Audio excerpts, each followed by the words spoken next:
Is there any changes or additions? Mr. Chair, there are two. We want to add the county assessor for an update on the County Board of Appeal and Equalization. I believe she's going to be here, if we can slot her in after the consent agenda. And then we're going to move item 11A, highway engineer reappointment, up to just ahead of number 5, highway survey. So we can do that while he's here. All righty. Can I get a motion to approve? Also move, Mr. Chair. Thank you, Shar. Second. Thank you, David. Any further discussion? All those in favor say aye. Aye. Opposed? Motion carried. Public input. Any public input this morning? Doesn't appear to be any, so we will move on to the consent agenda. Sorry. Any changes or additions there? Sorry. It's been compared. Can I get a motion to approve? Sure. Yes. Thank you, Please. Dan. I'll second. Thank you, Tom. Any further discussion? All those in favor of the consent agenda, say aye. Aye. Aye. Opposed? Motion carried. On to number 4, county employee recognition. The auditor treasurer, Kelly Jansen, deputy auditor treasurer, is recognized for 1+ years of service from March 29th, 2021 to June 2nd, 2022. Stephen Gutherling, mechanic technician 2, is recognized for 15 years of service effective May 14th of 2022. And Natural Resource Department, Thomas Bell, Parks Maintenance Worker, began the seasonal position on May 9th, 2022. Thank you all. And then we will move on to 11A, which would be Human Resources. Good morning. Good morning, Chair, members of the board. Before you is the highway engineer, public works coordinator reappointment. There is a statute, Minnesota Statute 16307, provides for the county board to appoint a county highway engineer.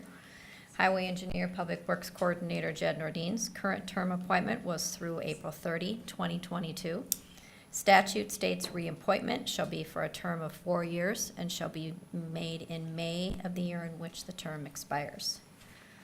The recommendation to the board today is to reappoint Highway Engineer Public Works Coordinator Jed Nordine to a term of 4 years beginning May 1, 2022 through April 30th, 2026 in accordance with Minnesota Statute 16307 as amended.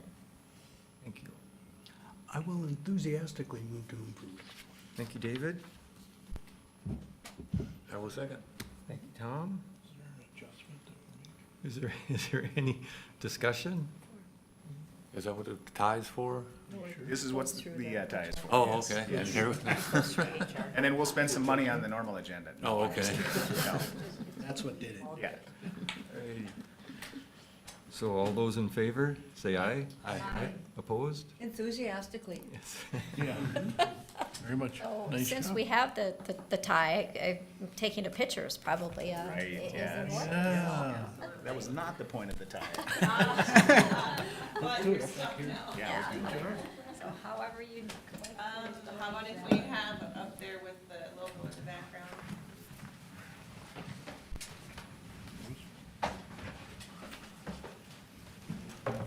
Sharp.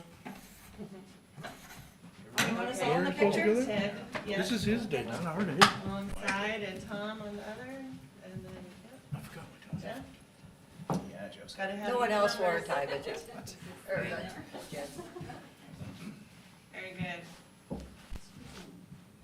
Yep, just a half a step. Very good, Dave, just another little, yep, you too, and you too, just a. Used to do this for the chamber ambassadors, so. Is that your other job? It is, it was. All right. All right, 1, 2, 3. Jeez. Very good. Congratulations. Thank you. I want to see your Christmas card this year. Yeah. I think that's it.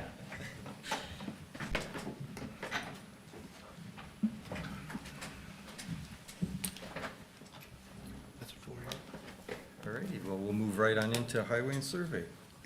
And I do say thank you. I am honored to be the engineer here in Hubbard. So I think our county is great. Our staff is even better yet. So very honored to be here. We're fortunate to have you. All right, first item on our agenda, we've got review and approve resolution authorizing the purchase of right-of-way easements for project CP 029-119-022. This is the grading portion of 119 south of CASA 33. And in conjunction with that project, we'll do a little bit of paving for Nevis Township. And then we'll do an overlay on County Road 82 going up to the truck station coming in to Nevis from the east. And so in order to do the grading out there, we need a little bit of right-of-way. And so what you see on the resolution are the parcels that will be affected by it. It's just some small areas to give us some room to get some ditching in there and then improve that one corner that we toured the other day, so. I'll move to approve. Second? Thank you, Shar. Thank you, Dan. Any further discussion? All those in favor say aye. Aye. Aye. Opposed? Motion carried. And then we've got review and approve resolution authorizing entry into a master partnership contract with the Minnesota DOT. This is something that comes about every 5 years, basically gives us the ability to work with each other and to charge each other back and forth for services that are performed. And also gives us the ability to make changes to the projects once they've been let and awarded with MnDOT using the state aid funds, and so that we don't have to run back and forth for all the approvals to keep the projects moving. So it would just be back into a 5-year contract. Were there changes? It was No. pretty much standard. Right, I mean, you'll see the changes in the rates that get Yeah. charged and stuff, Right, but that's but just the due to wording inflation and otherwise stuff. is- Yep. Yeah, okay. I'll make a motion to approve. I'll second. Thank you, David. Any further discussion? All those in favor say aye. Aye. Opposed? Motion carried. Very good. Jeff can give us a construction update since Yeah, we're. just a couple little things getting going. We expect that our graveling contract with Williams Saponiak will get going probably within the next week to 10 days. We don't have anything definite yet, but we just heard from them yesterday that they're interested in getting started now that road restrictions are off. Our calcium chloride should get started in about a week. That's still all kind of coming together with Envirotech Services. Our pavement marking contract with Sir Lines a Lot is scheduled to begin the week of June 6th. And that work generally only takes 2 to 3 days, depending on the weather, pretty routine.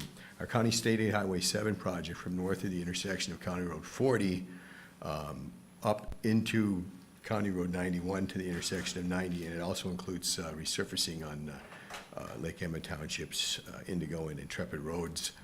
That work is scheduled to begin tomorrow. Actually, some of the construction signs should be going up in place today. And towards the end of the week, they've tentatively scheduled to begin on County Road 7, milling the pavement, and that'll be followed by the full deck reclamation, which will be the grinding up. Their tentative schedule is to begin paving on that work following all the grading and reclamation. There's a culvert replacement mid-June, and their tentative schedule is to have everything wrapped up by the end of June. So that'll be weather permitting, of course, so hopefully that, be nice to have that wrapped up before the 4th of July is what my hope would be. Anything else, Chad? Nope, that should be good for now. Well, thank you. Yep, thank you. Thanks. Mr. Chair, if we can cut over to Jamie Freeman and have that assessor report on the County Board of Appeal. Sure. Good morning, board members. Morning. Thank you so much for squeezing me into this agenda today. I really appreciate it. I just wanted to talk briefly about our upcoming County Board of Appeal and Equalization on June 13th. We are meeting that evening at 6:30, and as of today, we have 49 taxpayers appealing at that board meeting. So, since the meeting is scheduled for 6:30, this meeting just simply won't allow enough time to hear the number of appeals that are signed up at this point. So I was just going to let you know that I did check the handbook for the Board of Appeal and Equalization, and it does state that the board may meet on 10 consecutive days, meeting days in June after the second Friday in June. Legislation from the 2008 session allows the board to meet on Saturdays if they choose to do that. Legislation also requires at least one meeting must not end prior to 7 p.m., which you'll have that covered with our original June 13th meeting. And no action taken by the County Board of Appeal and Equalization after June 30th is valid. So I'm just kind of looking at the schedule for June. That June 13th day is a Monday at 6:30. The following day, you have a work session scheduled on June 14th, on that Tuesday. I am just going to make just a couple of suggestions to you as the board. And ultimately, it would be up to you to decide how you would like to handle this meeting. But for that original meeting, I would suggest taking appeals in the order that they signed up in our office. I would also suggest setting a time limit for your appeals, especially if we have the 50 appeals signed up. There will likely be more by the time county board arrives. So in theory, if you limit your appeals to 15 minutes each, and if 10 appeals are heard on June 13th, after you allow about 30 minutes, so I can do kind of an assessor overview, the meeting will likely last until approximately 9:30 p.m. that night. And that's if we do 10 appeals at 15 minutes each. And you're welcome to do whatever you like. At that time, I would suggest that you recess the meeting and resume the meeting either on Wednesday, June 15th, or Thursday, June 16th. And a number of the appealants own seasonal property here in Hubbard County, and they may have to travel to attend the meeting. So then another suggestion that I'm going to make is that we send a memo to any appealant who is signed up past the first 10 appealants. So we can notify them that they will likely not be heard on that June 13th meeting, because I'd hate to see them drive 2-3 hours to come to a meeting and not be able to be heard because time won't allow that. With your permission, my office can actually send out that memo after you kind of decide, and you don't have to decide today, but if you could just kind of let me know what your intentions are for that reconvened meeting. Just looking at some math, if we saw 10 appealants that night, that would leave 39 or 40 appealants at 15 minutes each. You're looking at about 10 hours. So I would suggest that you start the meeting fairly early in the morning to resume those appeals. So if I might remind the board that Wednesday will not work because we have the AMC meeting in Bemidji. Okay? So we would either have to look in the evenings or else possibly Thursday or Friday. We could do that after AMC. I can't do Wednesday afternoon. I already have something on. I can do Wednesday night. That's what I was saying. We could do So I don't know if this is even an option, but could we do it on the 14th and not hold a work session, or the work session has to be on the 14th? I'm just What's on the asking. agenda for the 14th, Jeff? There's some housekeeping items, but nothing that can't be rescheduled, or we could even include it at the end of the meeting on the 7th. I mean, there's nothing saying we can't have non-action discussion only items on the 7th. If we could push the work session things to the 7th or the 14th and give the 14th to this process. Or another option, have the work session be a short one, and then Right. at The only- 10:30, 11 o'clock start? The only thing I have scheduled for the 14th, which we could easily do on the 7th, is a walkthrough of the Historical Society with, Okay. with the chair of the board. And that could easily be done after the meeting on the 7th. I don't know of anything else specifically on that agenda right now. Okay. The other thing I'd be concerned about with the follow-up day is, how many of these taxpayers is it difficult to get in during the day? Yes. So if we do something during the day, I would suggest maybe doing a split day, where we do something during the day, then we break for dinner and come back at night, so those that can't make it during the day can schedule at night. I'm open to whatever you guys want to do. I'm willing to do, So from a very practical, You need to speak up, Dan, then. So, Chair and members of the board, we have summer school during that time period. I mean, I understand whatever works for the best of the group, but maybe in the evenings would work out better. Could you be here like at 5 if we started the meeting at 5? Yes, I can be. Well, I'm thinking with, if we're only gonna get through 10 the first evening, with 40 remaining, and that's, I truly expect to have more appealants more, sign yeah. up. So I would think a mixture of, if we did some on Tuesday, we still may have to come back Whatever works. Wednesday, Thursday, Friday night, something like Yeah. that. Yeah. Whatever works. And I think to try to, and this is my opinion only, to make sure we get everybody's heard, that we should try to do it Monday, Tuesday, Wednesday, until we do finish. Just X out our calendars so we know those evenings need to be available. Yeah. And 15 minutes per person is gonna go really fast, so even though we try to keep within that time frame. I think from a very practical standpoint, if Jamie reaches out and lets people know that they're scheduled, I mean, if we only have 12 or 15 appellants at the Monday night meeting, it's not gonna be overwhelmed. And if we can slot Tuesday into an 8 to noon and a 1 to 4 session and try to get people in, in that, I think 15 minutes may be long in some cases, it may be short in other cases. Yep. There are two things that I would read briefly. Any decision made by the board must be supported by facts and Minnesota law. It is assumed that the county assessor has properly valued and classified all property in the jurisdiction. The burden of proof rests with the property owner, who must present factual evidence to disprove the assessor's value or classification. Now, every taxpayer, property owner has an opportunity to come in and complain, which is mostly what we're gonna get. And they also have an opportunity to appeal.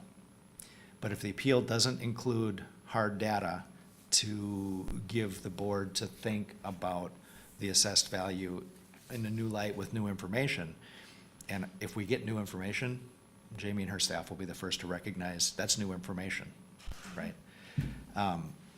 There's gonna be a lot of that. And, but we do recognize that it's gonna take time. So whether it's 10 minutes on average, 15 minutes on average, 20, we really can't tell. But if we slate them and we reach out to the first 10 people on the list and we say, here's our schedule, we anticipate that we're gonna cover these that night, and then we would reach out to everybody else and let them know, here's the backup plan, we don't think we're gonna get there that night. If we reach out to everybody with the schedule, that would give us the opportunity for a couple of people to say, but I can't be there in the morning. And we could go 12 on the first night, right, and just stay a little bit longer. So I think if we're going to schedule and slot, that we would probably reach out to everybody who's made an appeal and give them the best information we have. And if the best information is 6:30 on Monday, the 13th, and 8 to noon, and 4 till whenever, noon to 4, let's say noon to 5 on the 14th, but we would also ask people we would give them an idea of what time we think they would be based on that 15-minute presumption, and ask them to appear in the order that they were appealed, unless they make some other modifications. Mr. Oh, go ahead, Dan. Mr. Chair, I value your comments there. So we'll be doing an evening on the 13th, correct? We have to, yes. Yep, and so we want to give an opportunity for those that can't make mornings to do evenings. So just a suggestion, what about if we do like, say the 13th, we do the evening, Tuesday, Wednesday, Thursday, do some day shifts, maybe from 10 to 2? Like give some opportunity for the people coming during the day, and then that Friday, then do another evening shift. With the number that we have, if we schedule 12 hours a meeting, I think we can get through it. Or I would, What? if we allow 3 or 4 hours the first night and 8 on the second day, I think we can get through it. With the caveat that if we don't, we'll have to recess to another point in time and make that determination, and then I think that that makes sense. But if we allow a full 8 hours on the 14th with a lunch break, I think we should expect to be able to get through 50 appeals. So if I could just suggest one more thing for Tuesday, Dan could be here from what, 9 to 1? Realistically, I could be here at 9:30 on Tuesday. And then, so if to accommodate Dan, so we'd have a full board, so we do 9:30 to whenever, he has to leave, and then come back at 5 and finish that night. Instead of breaking for lunch and then doing, If you want to do 4 in the morning and 4 in the evening, I think you will accommodate more taxpayers. If that's bringing people back is so tough. if we did but- like 9 to 1 or 9 to 2 and then came back at 5 and then 5 to 10. I'd rather go a little longer and have the rest of the nights open. 9:30 was the earliest, so you could make it, right? I'll do whatever the majority of the board would like to do, but I could certainly do the 14th, starting at 9:30, yes. Can you go till 1:30 then, so we Oh, yeah, get 4 hours I in? can go all the way up to 2 if you'd like. Okay. 'Cause I 9:30. wouldn't be surprised, there's probably half of them that would prefer it in the evening. Yeah, I agree, because people work. Mm-hmm. Yeah, I'm kind of thinking maybe do them all in the evening, this Tuesday, Wednesday, Thursday until we're done. But there might be some people that want to come during the day also. Yeah, So there I might be. I think if we offer that second day, and they can contact, Jamie's office can send out, And they would have to reply to Jamie saying, "Yeah, this is the time frame that I want," instead of going So from first to- in. yeah, to actually schedule appeals, I don't think that that would be recommended, Yeah. because we do not know how long each appeal will last, and it would be an administrative nightmare for my office to try to do that. That's why I would favor just every evening until we're done.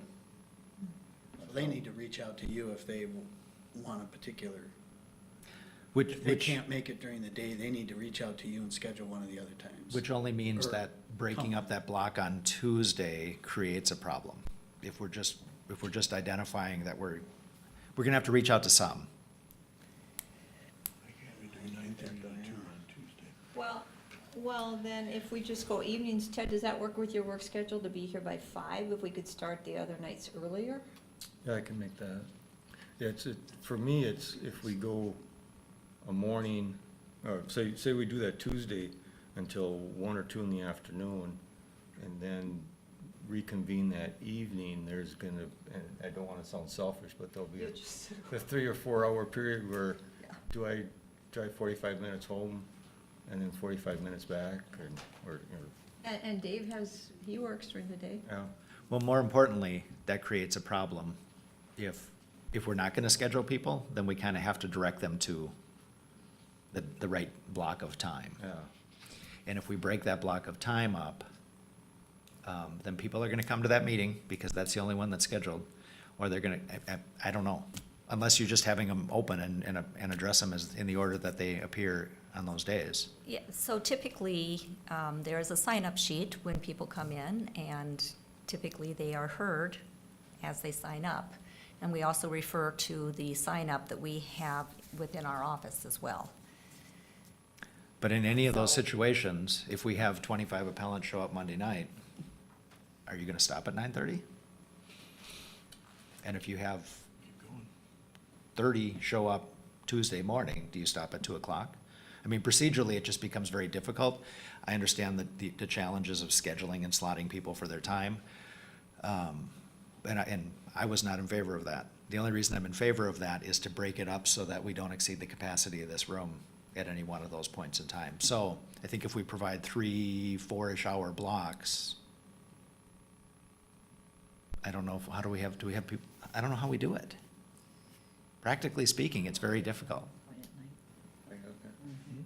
That would fit Best for doing me night. with other schedules. What do you wanna do? Nights, that's fine. Yeah. Anything over 4 hours, you're gonna get tired. and you're gonna pay attention. Yeah, I don't know how you do that, you know, with the exception of, You do have the option of reconvening on a Saturday as well. Just How- throwing that out there. How about if we did, we have to start at 6:30 Monday night. How about if Tuesday night we started at 5? And then we have a carryover, we still have Wednesday, or even schedule Wednesday with knowing we might be here Thursday night. My only concern is if we have somebody driving a distance, Yeah. even an hour, and they're not heard, you may have upset taxpayers if they are They're not. already upset. I'm just. But they're more upset, yes, I know, that would be greatly I'm- inconvenient, and gas prices, that's a factor. If I drove to a Board of Appeal and Equalization, and I drove an hour, did not get heard, and I had to, and I don't want to say wasted my evening, but I used my evening and I drove, and I didn't get heard, and I had to return and do the same thing the following evening, I probably wouldn't be very happy about the situation. You're almost instead of gonna- going in the order received, can we just break it up alphabetically? Do we have contact information where we can break it up into 3? We do, but how do we force them into that, No. how do we force them into that line? Denise also has a comment.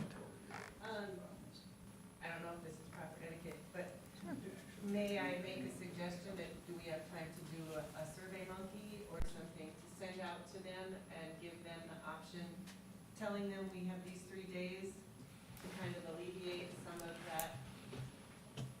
If we schedule 3 different blocks, the problem with administering the schedule is staff time. We start at this time. You have contact information, correct? I mean, it makes Jeff sense. is saying that they don't want to. I mean, I get it, it's 50 or 60 people you gotta reach out to, but, you know, you don't want 60 people showing up Tuesday night, or, And then sitting through and everybody sitting else's. here, you're gonna, that's just as bad a that's- situation. That's as- why I suggested the first 10 come that night, and then Do they all know what order sending they're sending a in? memo that you would recess and that you would reconvene on a different day. That Do they know they're number 20, Just go 10. as an example? Do No, they know would that? just get No. a notice. And honestly, I don't really know if they're number 20, because what if 16, 17, and 18 are late or don't show up at all? And, yeah. At some point, you still have to communicate with them Yeah. what your intentions are. Mhm. So you can pretty much devise anything as long as you gotta communicate with them. Whether it's numbered or alphabetical or whatever, you put them in a block of time, and that's how many we're gonna do that night. That's how much time we have. And if it takes 4 days to accomplish it, we'll take 4 days. If it takes 2 days to accomplish it, we'll take 2 days. So your preference would be to do evenings, start at 5 o'clock until we're done? That'd be mine. Let us work on an administrative schedule and see how we can do that. I think we have some capacity to help with the scheduling, and reach out to the people and ask them to sign up for one of those days and hold out that we're really only gonna be able to do 10 or 12 in an evening then. And they would prefer to have a specific night. Who wants to sit and listen to 60 people in front of them? Yeah. Well, you will all hear, the assessor's half-hour report every 4-hour block then. Yeah. We're gonna try to knock it down to 15, 20 minutes, but we have to provide that much Yeah. context. And I don't know if I would give them a choice unless they reach out to you because they have an issue with that time that you blocked them into. Sure, just start down the line and Just say go your break Monday it night, up your into- Tuesday night? 3 groups alphabetically and say if your last name begins with whatever and through whatever, this is gonna be your night unless you reach out to us and let us know differently. So you are saying that we would, in theory, hear approximately 10 on Monday, the 13th, and then another 10, 10, and 10 on Tuesday, Wednesday, Thursday. Is that what you're saying? I think that's what Or you you schedule 12 or, We would have to look at the numbers and Approximately. I'd allocate it out over. yeah. We would wanna get it done before the end of the day Thursday, if And then what are we possible. gonna do with the people that show up Monday night just because they've seen the notice and they have not gone through the hopefully assessor's we'll have a office? gatekeeper out in front saying, hey, this is your day. No, but they And they there can be are, heard. there are people who will likely show up Yes. that night who have not called our office to sign up. Yeah, and so Absolutely. when will we hear them? So that's something that you'll have to take into consideration when you're scheduling. Yeah. As I'm also on this board, I would just ask that we try to reconvene by the end of the night on Thursday and not go on to Friday. I think we would all agree with you. Yeah, By then we'll all be done.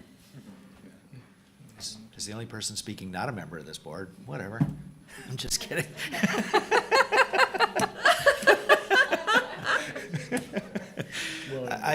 I think if we look at the numbers administratively, we can find a way, whether the number's 10 or 12 or 15 on those 3 nights, that we just know we bite it off like that. And truthfully, I have a feeling that once people come in and just simply say that the value's too high, someone. and you call the next person's name, they're gonna say, no, I don't have anything to say other than my value's too high. But I will say, once Jamie does her bit there, and I reiterate these things that I say, that the board has this authority, but they have to make their decisions based on facts, right? And they have to presume that our staff has done the work correctly, and you have that information. It is up to you to manage how you hear and handle those. So, how do we accommodate that? That would be, up to you. If we get 2 more people that are there that night that you want to be heard, then we stay until we hear 2 more people, right? So you could overschedule each night by 2 or 3? Well, I would not Just in case. intentionally schedule past Thursday, I think, based on what we've heard today. And we'll make a decision. I think, I like this idea of maybe starting at 5. But say if our board meeting on the 7th, we find out that there's 100 people, then we might have to add a day or 2. Friday. We won't get 100 people done in the evenings. It We'll is have what to it is. cross that bridge when we get Yeah. there. This number has only changed by 6 in the last 4 days, so. Adapt and overcome. And truthfully, it doesn't have to be Friday or Saturday. If we start on the 13th, we can go through to the 23rd, 22nd, 22nd. So we have the first, 10 consecutive days. Okay. So I counted Monday the 13th as the first day and the 22nd as the 10th. Am I correct? yeah, that'd be correct. Okay. So then the consensus of the board would be, we'll do the Monday, the 13th at 6:30, and then Tuesday, Wednesday, Thursday that week, we'll start at 5. Start at 5, block out 4 hours-ish. So we will then, from an administrative standpoint, have to reach out to people and ask them, due to the number of appeals, we're gonna ask you to pick one of the 4 nights to come to, and we'll try to level that out. And we can help with that, Jamie, if there's a need to support it. Well, we'll do that for now. It was a complicated enough issue that we needed to spend some time discussing it. Yeah. The nice thing about doing it is we will only have 25 people in the room each night, so nobody will feel overwhelmed, and everybody will be heard within a reasonable amount of time. So I think that is a lot on you and a lot on the staff, but I think it's probably the best thing we can do for the taxpayers. Well, I'm glad to see you're still smiling through this hectic month. Yes. I was going to say yes. do? Yes. All right. I think I have my answers for today. Thank you so much. I appreciate it. I'm sorry I took so long, you guys. Sorry about that. Okay, Mark, your turn. Natural Resource Management. I'll make up for that and just be real quick. First item on the agenda is an easement for Itasca-Mantrap Electrical Association. They currently have an above-ground line on this easement route. Their intention is to put in a buried line instead, so, but they're just, they wanted to update their easement, so I'm just bringing it to the county board for your consideration. Well, living somewhere that either our electricity goes off because a tree blows on it or ice or whatever, I will so move we do this. A buried line is wonderful. Second. Sharon, thank you, Dan. Any further discussion? All those in favor say aye. Aye. Opposed? Motion carried. Thank you. Next item is an application from the Soaring Eagles, or from the Itasca Tour Outdoor Activity Club for their grant and aid program for maintenance of the Soaring Eagles cross-country ski trails. Hubbard County acts as a local sponsor, and there's a resolution of support that says that should they be successful in their application, that the county will act as the sponsor and enter into an agreement with the DNR, and you will appoint myself as the fiscal agent for the grant. And this is in my district, highly used, I so move. Do you want a second? Yep, second. Okay. It's a great thing. Yep. Thank you, Sharon. Dan? Any further discussion? All those in favor say aye. Aye. Aye, opposed? Motion carried. Thank you for that as well. One item just to note is that we hope to be starting tree planting this week. Very small projects for this year, 67 acres, so should take very few days. But right now, they're also doing the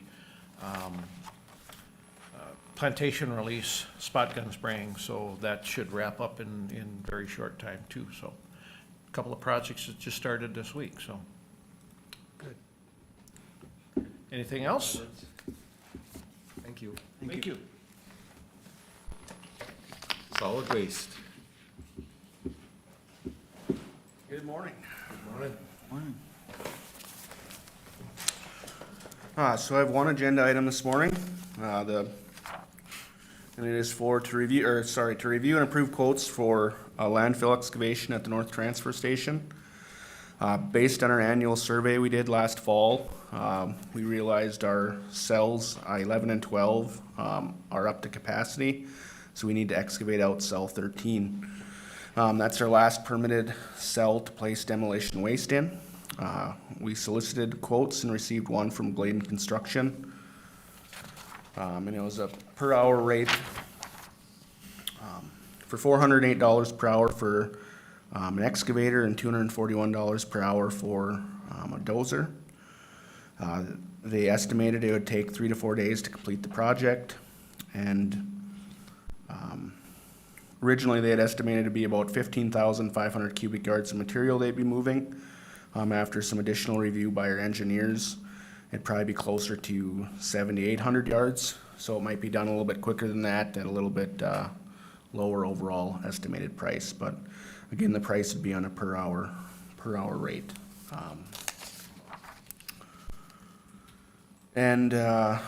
We are discussing with our consultants about our next steps at the landfill up north, because this would probably give us about 2 to 3 years based on our fill volume. And this is our last cell. We do have additional area within our kind of permitted waste boundaries, so we'll be working to see what the next step will be to get through our current 10-year permit, which goes till 2030. So I'll be looking for a recommendation to approve the quote from Glade and Construction in the amount of $408 per hour for the excavator, $241 per hour for the dozer for cell 13 excavation. Alrighty. Make that motion. Thank you, Dan. I'll second it. Any further discussion? Well, maybe just one question. There was just talk about a regional landfill. Do you think, is there any possibility that'd be ready after 2 or 3 years, or is that quite a ways off in the future? So we're continuing to move forward with that discussion about hopefully getting that started, I would say if that came to fruition, it'd probably be 10 or years? 5 to 6 years plus, Okay, so for we planning, definitely gotta get 1 or 2 more cells than before then. Yeah. And there's different ideas we're working at where we can maybe modify our permit to increase how high we can go, so we could come back and place additional waste over the current cells, so. But there's a lot we're working with our engineers right now in the state, and we'll see what we can accomplish, so. Thank you. All right, there's a motion and a second. All those in favor say aye. Aye. Opposed? Motion carried. All right. Other thing I was just gonna mention is that we did receive a Green Corps authorization for a Green Corps member from the PCA, so Good. we'll be having another member starting, I think, in early September, so it'll be good to help out with our outreach and education and do some additional projects, so. Good to hear. Josh, I've noticed that the recycling centers that I've visited most recently look very nice, clean, orderly, so thank you very much. Yep, there's it's always a constant battle. We have been having some contamination issues and people putting stuff they're not supposed to in there, so we've been having some discussions with that on how we can improve that, but. They're looking good, thank you. All right, thank you. Thank you. Social services. Good morning, Brian. Morning, Mr. Chair, Morning. members. This morning I have just one agenda item.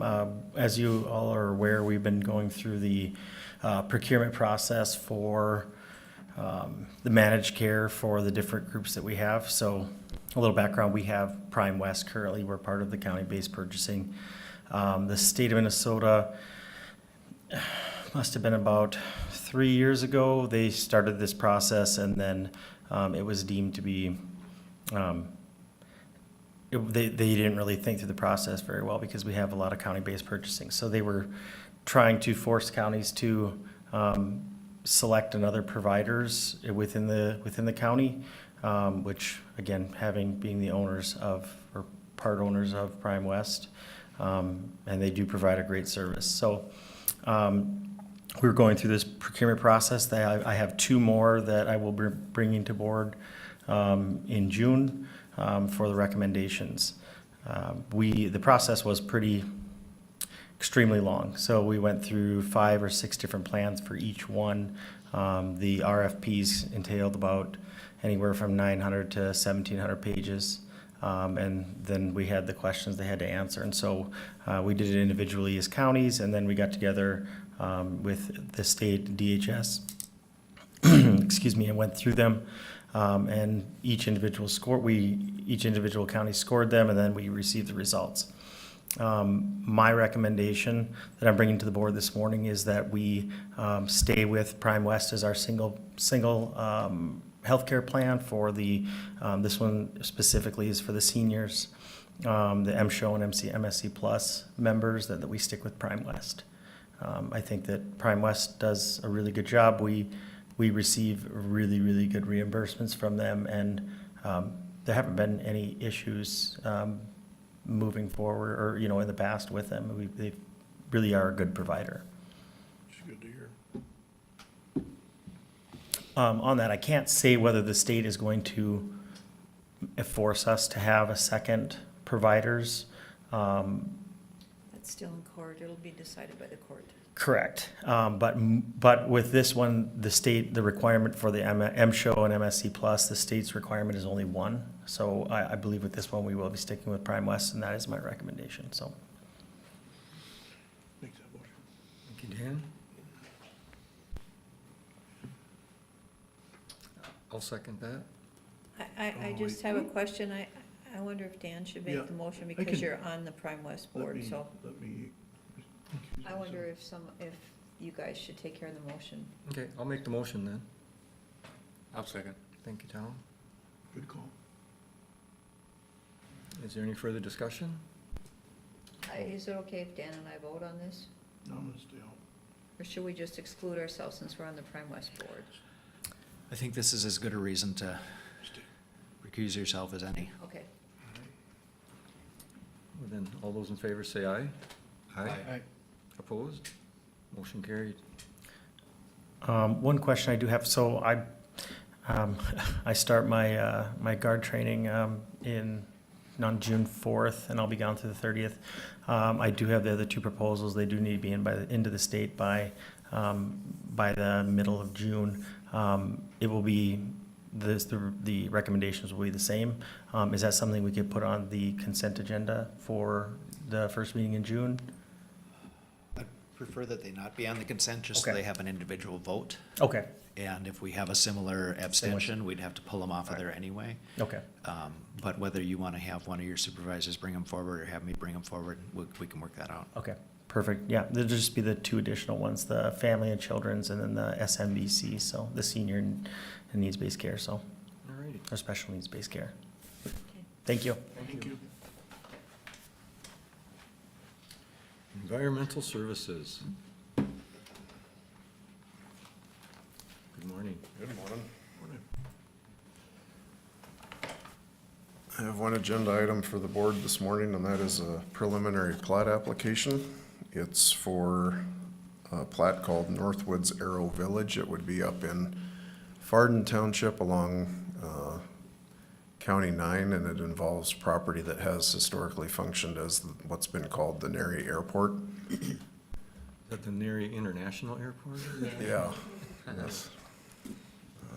The current owner is looking to plat 14 lots around the airport into kind of a residential private runway hangar setup similar to Sky Manor Aero Estates that we have north of town. He's looking to do 14 lots out of roughly 81 acres. The access road into the property would be a private road, and it exceeded the quarter-mile maximum allowed for a cul-de-sac, so the applicant went through a variance that was granted for that road to be the length that it is. And the other issue related to the road is that there is a wetland that it crosses, and the Planning Commission incorporated that into its condition of recommendation, that evidence from the Soil and Water Conservation District, which administers the Wetland Conservation Act for the county, that they would provide verification that the impact to the wetland created by the road construction would fall within what's allowed under what's called de minimis exemptions, which is in this case a 10,000 square foot allowance. And the calculations provided by the applicant's licensed engineer show that it will fall within that de minimis amount. So the Planning Commission just felt more comfortable with having that verified by the SWCD before the final plat application is submitted. So that was their recommendation to the board. Otherwise, happy to answer any specific questions that any of you might have about various aspects of the application, but otherwise it complies with the ordinance requirements. So I live on the Sky Manor, private runway. We have land that butts up to it, even though my husband and I don't fly. And it's a wonderful place to live. We have pilots that fly in from all over the nation that come in on their private planes, and they're just delighted to have a place to fly to and to spend some time with. So I'm highly in favor of this. Sounds like a motion. I will make a motion. To approve the recommendation of the. Right, planning commission. right. I'll second that. Thank you, David. Yeah, it's I don't know about unique area, but it's gonna be a nice setting. It is, yeah, it's pretty there. And it brings brings dollars into the area Alrighty. Any on fur- the north part. The north We're part. gonna have a housing complex Yes. pretty soon. Yes, 32 Alrighty. units. And I noticed, when I read through the materials, there's a site plus an alternate site for septic on each lot. Yeah, that's a state requirement. Oh, is it? Okay. Yep, for any residential, it treats any lot that's created as being able to be used and meant to be used residentially, so that's the requirement for having that documentation. Okay. All right. Is there any further discussion? All those in favor say aye. Aye. Opposed? Motion carried. How long before the soil and water thought they would get there? Don't know. Oh. That was put on the applicant to take care of that, and given what I've seen of his mode of doing business so far, I don't have any doubts that he'll make work of that in short order. Thank you. You're welcome, thank you. Recorder.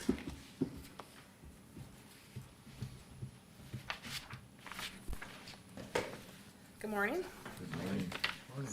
Just have one agenda item today that I want to bring before you guys, proposing that we adopt the certificate of possessory title process. And what it is basically is an alternative process to register land as Torrens property, so converting from abstract to Torrens property.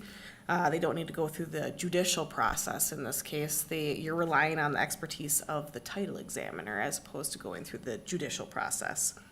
The main thing to note is that this is really only used for uncontested titles. So if there was any concerns that there was clouds on titles, those would be directed then to go through the judicial process. So there are some limitations that, or recommendations on the types of properties that can go through this types of process, really ones that are adjacent to already Torrens property. And that's kind of, we have one property owner that's looking to do that so that he can combine the properties. So there's a few, and I kind of laid them out, the options or the few properties that would be allowed to go through such a process, but that's kind of what we're looking for today. I've had to register some Torrens property, and it's a long process having to wait for the title examiner to look at it. Yes. One time we made an adjustment to one, and he was off on vacation. We had to wait for him to come back. Or no, there was an alternate person that we found. We have our main title examiner, and then there are 2 deputies in the county that we can utilize if he happens to be gone. And either way, the title examiner gets involved, whether it goes through the court process or not. This should, having to avoid the courts should, reduce the amount of time it would take, but it's still a process. It'd be nice to shorten it some. Yes. And you're not forcing people to take this route. This is something that No, if they it's find just an option for them if they want to register their land as Torrens, then they can go through this process if it meets the requirements, so. I'll move to approve. Thank you, Tom. Second. Thank you, David. Any further discussion? All those in favor say aye. Aye. Aye. Opposed? Motion carried. Thank you. Thank you. Human Resources.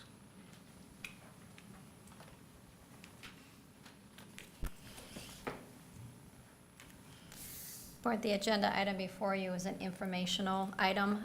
The Human Resources did attend the Heartland Lakes Career Expo and Entrepreneur Fair on Friday, April 1st at the Armory. Mike got called away from his desk with an applicant, so I have some statistical information from here that he pulled together. Mike, the Human Resources Specialist, and the Human Resources Department office attended the career fair, stayed there for the period of the time. We did have a table dedicated solely to Hubbard County and Human Resources. The fair was on Friday, April 1st, from 9 to 2 p.m. at the Armory. A booth was set up at the fair that included a trifold display with open job opportunities and recruitment information. A laptop computer was there to demonstrate or complete the application process if we had an applicant. Business cards we made up with Mike's name on it. Then we put on the back of the card a sticker with the URL information to be able to go in and to apply and look at our job interest cards as well. We had paper copies as well too, with examples of job interest card categories. And then we Jane worked with Joe Henry, jail administrator, and Sharon Blair, the communications supervisor, and they made up pamphlets with the Sheriff's Department for their positions of jailer dispatcher. So those were prepared and handed out as well too. So statistics from the day, Mike had 28 people who stopped by the booth. There were 5 business cards that were given out. 11 job interest card sheets were given out. 16 brochures were given out from the jail dispatch that was prepared. As a direct result, we had 4 applicants apply for various jobs that we are aware of at this point. 2 seasonal park maintenance workers applicants. We were only hiring 1, but we gleaned 2 from that process. Both were interviewed, and and the 1 was hired. We had 1 seasonal engineering worker for the highway department, who was a graduating senior with an interest in civil engineering, so we have that person coming on board for the summer as well. and one jailer who was interviewed and is currently being backgrounded for a potential hires as well. So traditionally, our engineering, seasonal, summer workers, and the dispatcher jailer positions are positions that we're having difficulty hiring and getting applicants pool. So the 4 applicants was a good day with that.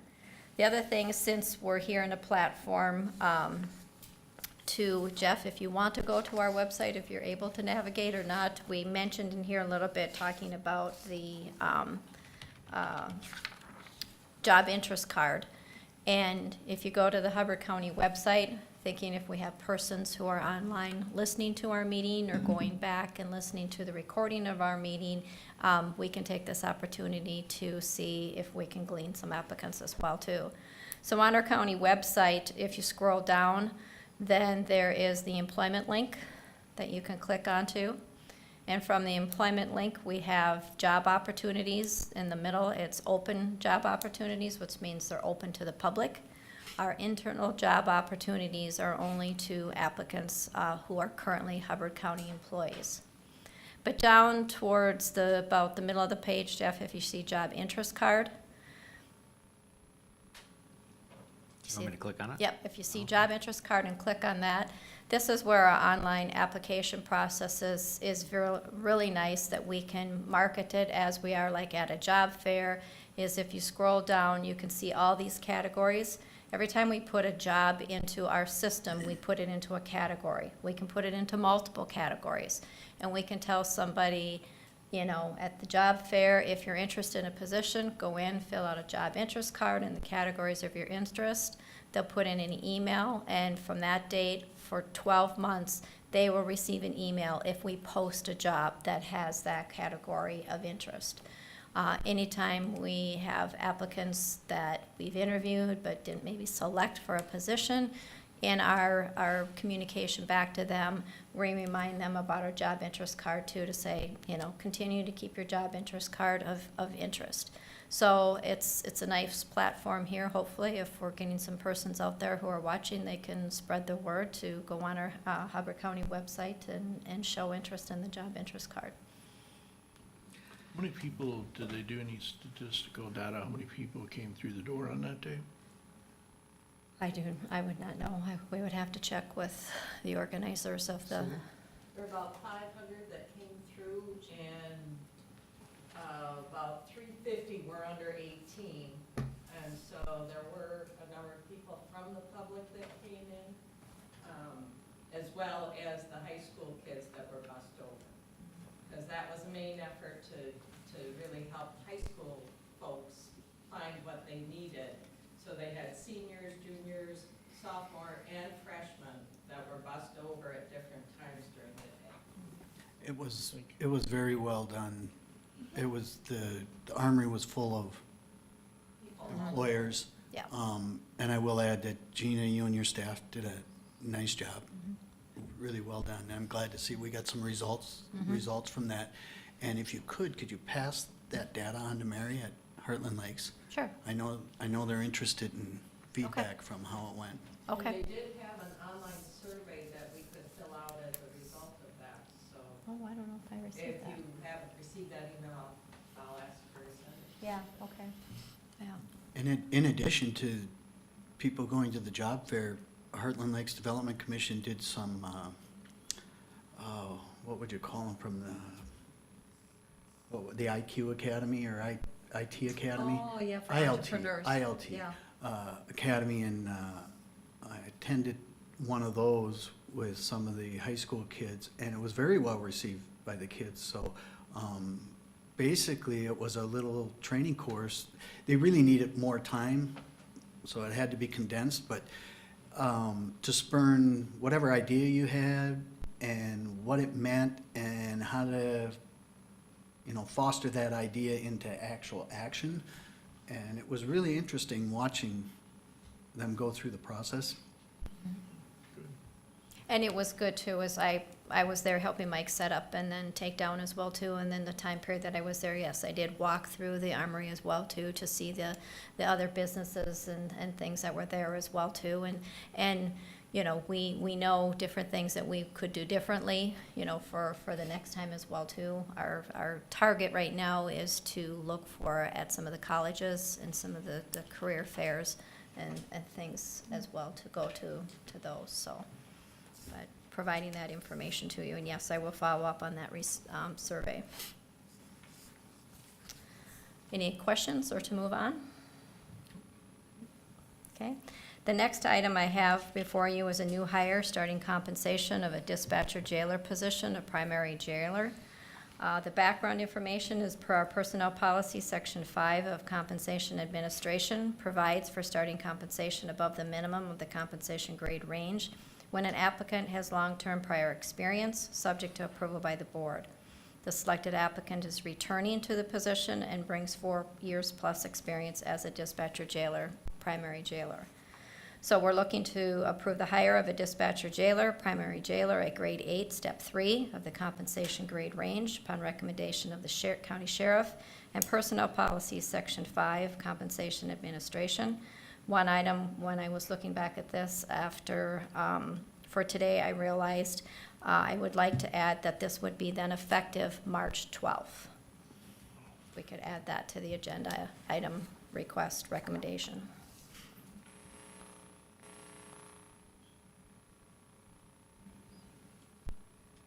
So I'll make that motion. I'll second. David, thank you, Shar. Is there any further discussion? All those in favor say aye. Aye. Opposed? Motion carried. Very beneficial for the jail to be able to have someone come back to the position who's already trained, just have to do some brush up to have them be valuable on the floor. So, thank you. Great. That's it. Thank you. Administrator. Thank you, Mr. Chair. The first item that I have the only item I have for action is the renewal of the Historical Society leases with the Historic Courthouse. They have been on a 5-year renewal, and they're up for renewal at the end of this month. I know we've had conversations about the first best use to that space, but I don't know that we would have any reason to think that the first best use of that space in the next 5 years is anything other than what it is. Correct. Yep. I am having a meeting with the Historical Society and the leadership of the Nemeth Center, so we would be approving the lease to the Historical Society. The Historical Society would have a sublease with the Nemeth Center. They had some concerns about the relationship, so we're having a meeting next week in my office to just talk through those things before the Historical Society would execute the sublease with the Nemeth Center, but I anticipate we'll get that all worked out. I was gonna say, would that meeting then change any of this lease? No, the leases have been reviewed by Jonathan's office. Like I said, if anything was gonna change, we would have a longer term notice than today, so, I anticipate that, so, no, nothing should change. I don't expect that anything's gonna change between Historical Society and Nemeth. We wanna talk through a little bit about the security and the responsibility and being good stewards of the facility and et cetera. Yeah, there were some issues in the past over that. Who had the key and. Yep. and- Yep. Does the Historical Society charge anything to sublease, or is it okay? They have some shared expenses, Yeah. but they don't actually charge for the sublease, no. Because we're not gonna be charging the Historical Society. Right, they just have some shared expenses. Okay. So there's a motion. Yeah, I'll make the motion. Thank you, Tom. Thank you, Dan. Any further discussion? All those in favor say aye. Aye. Aye. Opposed? Motion carried.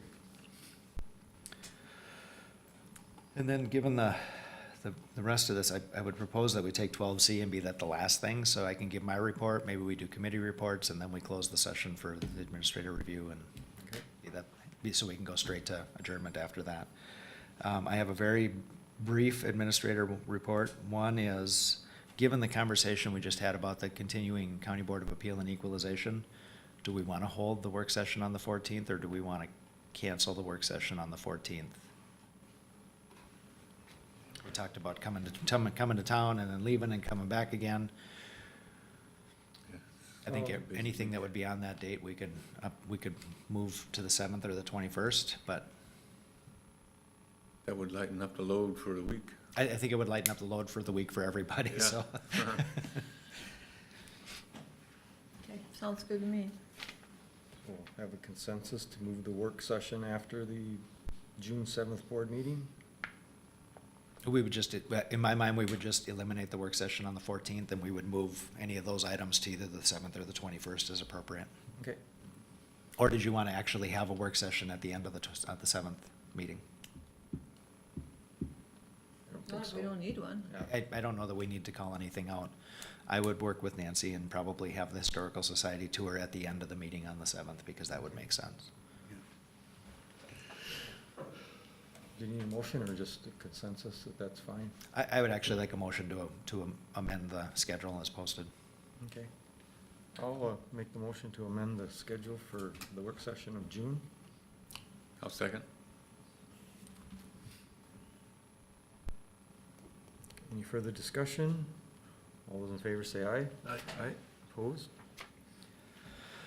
And then a very brief update on Heritage. I think everybody's aware that the ad is in the paper for the three consecutive Saturdays in May. I've actually fielded a couple of phone calls. I did get a revised copy of the contract with the brokerage firm, starting with the date starting on June 1st. And given that you gave us authority to execute that contract pending attorney review, we've got all the attorney review in. We're ready to go with that as of June 1st. On June 7th, what will likely happen is if we end up actually having a proposal, I will bring them to you and ask you to reject them so we can hand them over to the broker. I don't anticipate we're going to get a proposal in that amount of timeline. It's just too complicated of a process for anybody to actually put a number together and a comprehensive proposal where we could say, yes, this person's qualified, competent, and intends to run the place in a way that meets our expectations. Just won't happen. So anyway, that's the way that process is going. The unwinding documents have all been approved by everybody. MMCDC has signed off on the ones they need to. The county's already approved the ones that they need. They're going to be taken to the Heritage Living Center on the 24th, where a part of that meeting, we're going to have Heritage LLC board meeting so that they can authorize the signatures where they need to authorize the signatures. The last remaining piece would be the satisfaction of mortgage, which I believe we'll have probably for the June 7th meeting, which would be the last technical piece for the county to have free and clear title to sell the property. And we wouldn't have to have all that done before we go into the brokerage agreement, but you would have to have it all done before you'd be able to transfer title, right? So I feel better knowing that it will have been done before we get to that point. And I will tell you that the attorney, Zach Cronin at Reslaw, has been fantastic in this. We had a lot of conversations where we dug up, and MMCDC has been a great partner because they had all the documentation from setting up those new market tax credits. So it took a while to get all of the pieces in line, but then Zach has done a fantastic job of putting all the stuff together. And once we identified all the moving pieces, he said, I'll take care of it, so. Good. So that should be wrapping up, and we should be starting the next phase, which would be hitting the ball over into the court of the broker. Questions on that? The last item I would share is that I am presenting at the Rotary tomorrow and talking about the valuation process. Because I know that there's plenty of conversation, and better to have that conversation there ahead of the county board meeting than after the county board meeting, so I'll be there giving that presentation. I think that's all I have, unless people have questions for me. Mr. Chair, may we take a 5-minute break before we go on to the next? Sure. Well, yeah, before committee, we just have committee reports left and then closed session. Yeah. Okay, we can take a 5. Great. Otherwise, I'd have to just excuse myself and it'd show up in the minutes that Commissioner Kruger left, such a time Commissioner Kruger came in. So we'll take a recess for now.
have anything noteworthy. Committees are going well, everything is kind of status quo. Continuing to work on ACES with the summit in August, the end of August. I hope we get a good turnout. I hope that our school districts will all attend because some have some valuable information that may help. Let's see what else. Northwest, we get evaluations on Thursday for Mindy, and that's about it. Working a little bit with our extension offices, make sure that our up and coming fair is flawless, and it'll be a great program this year. So that's about it. Thank you. Yep. Shar? Do you want to report on MRC? I just looking for my notes. I was just looking for mine too, and I have something up here from, let's see, where did it go here? Oh, it's in Word. So, let's see, Senator Bill Ingebrigtsen and Representative Dean Erdahl were both there. Ingebrigtsen is working on a permanent funding for the local road wetland replacement program, as is Representative Erdahl. Then we had Brian Martinson there for AMC Environmental Policy Analyst, and he said AMC is opposing the Environment and Natural Resources Finance Conference for feedlot manure reporting and drainage registry information portal. The drainage registry information portal would make it mandatory to to file online with the state whatever you're filing for, including trapping a beaver, would have a 30-day waiting period, and anyone around the United States could comment, and you could not be allowed to do whatever you're doing if so many people commented in a negative way. So they find that this is, well, not only invasive, but could be very negative. And didn't, was it Commissioner Johnson stated that if a highway buckled because of the heat or whatever, then you had to go through this 30-day process? Yeah, it's ridiculous, okay? And then Sherry Munyon was Assistant to Minnesota Emergency Managers, and she reiterated relief that the Senate had finally come through with fully funding the request for $3 million to Homeland Security base funding for the year. But there's exasperation that the House, which had fully funded the program in previous years, pulled back its funding to $1.5 million for 2023. So she encouraged us to tell our senators to hold the line on the $3 million baseline funding and urged the House to adopt the Senate position. And basically, it was said there too, they don't, well, this is the last week, and they don't expect much to get done because people are waiting until elections to see who's going to make the decisions next. So that was MRC. There was one other thing about MRC that happened, and I did talk to Steve Green and Paul Lucky both about this. One of the attendees said that the state, there's legislation, I think it's in the House. Yeah, because Steve Green said it was in the House. For places like Living at Home, any nonprofit that receives 80% or greater from state or federal funding would be required to have an audit, which a lot of those places can't afford to pay for a formal audit. And then it would also say that anybody in an elected position, so anybody that's in any type of elected position, could not serve on their board. So I found that really disconcerting, and Steve said he thinks it's gonna die in the House because he doesn't think it'll have support, but I did reach out to both Steve and Paul on that. And then I had a Prime West meeting on this 5th. Everything's pretty much status quo. Over $2 million in profits. People still are not quite back up to pre-COVID for medical expenses, but overall, things are going well there. Thank you. That's all I had. Tom? Oh, no, I had one more thing. Action Park Rapids, we met last Thursday. And just went around the group and shared what was going on in each of there's a lot going on in this area. Yep. That's it. Yeah, got several. One of them, the Kitchigami Library, the labor negotiations had to be rescheduled to the 26th, so I now have that day blocked off for that, because I'm on the personnel committee for it. On DNR Trails, that's the Heartland, Itasca connection. The tunnel under Highway 71 may be delayed until next spring, and the reason for it is because of a delay due to the shipment of the culvert. So they're hoping they still get it, but it may not be. And then another complication that came up is, originally the anticipated price was $926,000 plus or minus, or maybe plus 15 to 30%. Well, now, they're thinking by then it's gonna be a lot more than that. And, what we have left from the 2 million, bonding grant is, 1,763,000, so definitely hoping it doesn't go over that, otherwise could be an even longer delay, because they'd have to get more money. More money, more approval, yeah. Yep. So it's kind of a pain that this is being put off. We'd like to see that getting done, but that's the way it is. And then we met with the Mental Health Board. That's the local advisory council. It's a once a month meeting, and I enjoy being on that committee. But a number of the consumers brought, we're starting to get quite a few of them coming to the meetings now, which is nice. I mean, it was full all the way around with a lot of people. But one of the things that they brought up was that they'd like to see the drop-in center to have maybe a monthly support group for people who are dealing with health issues, because that affects your mental health. And then another person brought up maybe also a separate support group for those who have experienced suicide in their families or with friends. So yeah, the Sean Anderson's going to look into trying to get something like that going for them. And their monthly Friday barbecue is starting up again, and I like going to those once in a while. It's a nice way to get to know a lot of them. Was CHI or Essentia there, or Sanford? No. You No. should probably try to encourage them. Yeah, it's been a little while since they've gone to the meeting, Yep. even when it was remotely, because Yeah. they are on the board, Yep. for sure. You should encourage them to get involved, or at least to share what services that they provide versus just having one vendor sitting at that table.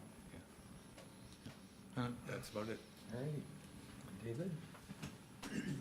Heartland Lakes Development Commission had an open house at the hangar last week. If you didn't get an opportunity to stop by, I would encourage you to stop by sometime and check it out. There'll probably be another opportunity in June or July. As the summer residents come up here, I think they're gonna do a second open house, so. Other committees that met with Public Safety and Transportation, Northwest Emergency Communication Board. And then I sat in, last Monday on the AMC legislative review, and there wasn't, it's just kind of a broad overview of where they were at, and there's still a lot of work to be done, which is gonna be done this week, hopefully, but at least there's some progress that looks like in the right directions on the AMC's policy recommendations, so. One of them that stood out to me, hopefully, looks like it's pushing along pretty good, more funding for Department of Corrections for what do you call it? Word now, supervision. So that'll be good. That's been kind of a mess for a while, and no increases for over a decade, very little. So we'll see what this week brings. There's a lot of sausage to make. That's all I had. Okay. And I only had one meeting, and that was the MRC one, which I was laying in my bed.